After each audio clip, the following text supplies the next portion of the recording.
এই কলমগুলোর জন্য এই দেখো একটা নারকেল গাছ কাটা পড়বে দেখো। আজকে আবার চলে আসলাম নতুন আরেকটি মিনি ব্লগ নিয়ে। হ্যালো বন্ধুরা, সবাই কেমন আছো? আশা করি তোমরা সবাই ভালো আছো। তো প্রতিদিনের মতো আজকেও আমি গোলার কাছে চলে আসলাম। এইদিকে আমি এসেছি ভাটায়, আর আজ কুয়াশা দেখেছো কেমন, চারিদিকে বিশাল কুয়াশা।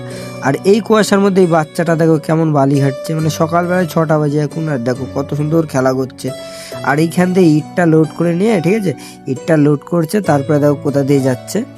এই দেখো এইখান দিয়ে ইটটা লোড করে ডাইরেক্ট মানে গাড়িতেই লোড হবে আজকে।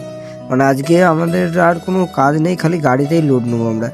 গাড়িতে লোড করে নিলাম, ঠিক আছে। তারপরে এমন এক জায়গায় গেলাম, কি বলবো বন্ধুরা, এই দেখো এই কলমগুলোর জন্য এই দেখো একটা নারকেল গাছ কাটা পড়বে দেখো, দেখো এই দেখো নারকেল গাছটা দেখো, দেখো মানে এই জায়গাটায় কলমটা করবে, এর জন্য নারকেল গাছটার আয়ু শেষ, এই পর্যন্তই নারকেল গাছটার আয়ু। তো বন্ধুরা, আজকের ভিডিওটা এইটুকুনি ছিল। কেমন হয়েছে বলো কমেন্ট করে। তো দেখা হচ্ছে নতুন আরেকটি ভিডিওতে। টাটা।